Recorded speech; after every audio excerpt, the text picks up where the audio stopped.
rumah ini nggak kebakar di tengah puing dan abu rumah-rumah lainnya.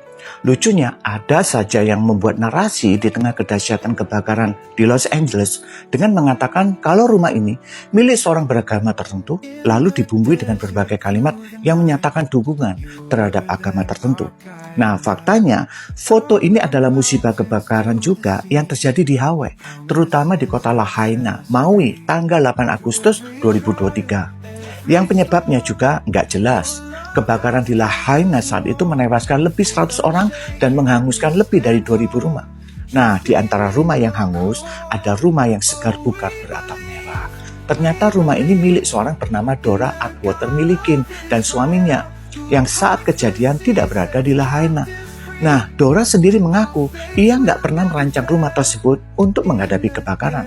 Renovasi yang dilakukan hanya untuk menjaga keaslian rumah yang berusia 100 tahun tersebut. Tapi kebetulan desain dan material yang digunakan seperti atap logam dan pengurangan vegetasi ternyata berperan dalam melindungi rumah itu dari kobaran api.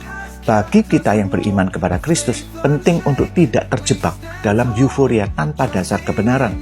Iman kita tidak tertumpu pada fenomena mujizat, meskipun kita percaya bahwa Tuhan masih sanggup melakukan mujizat hingga saat ini.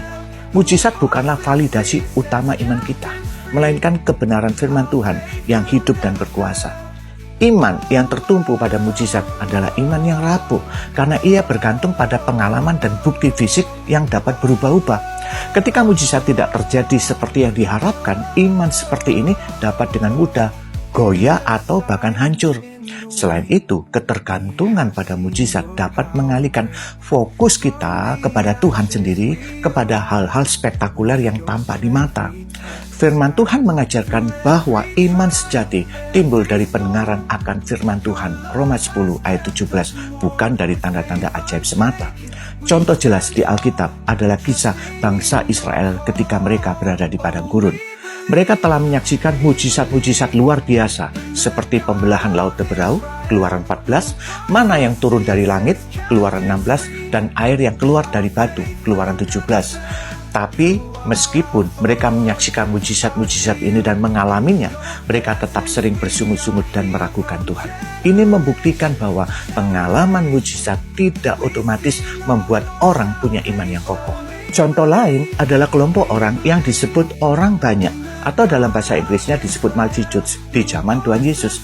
Mereka mengikuti Yesus semata-mata karena mereka tertarik hanya pada mujizat-mujizatnya Tuhan, seperti dalam Yohanes 6. Setelah Yesus memberi makan 5.000 orang, banyak yang mencarinya. Tapi Yesus menegur mereka karena motivasi mereka salah. Mereka hanya tertarik pada mujizat, bukan pada pengajaran dan siapa diri Yesus. Tuhan memanggil kita untuk memiliki iman yang benar dan kokoh, yang berdiri di atas dasar kebenaran firman-Nya, bukan mujizat. Lantas untuk apa ada mujizat?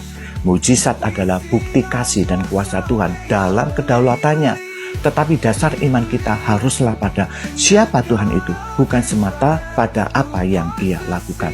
Supaya kita dapat memiliki iman yang benar dan tangguh yang tetap percaya, meskipun mujizat belum atau bahkan tidak terjadi sekalipun.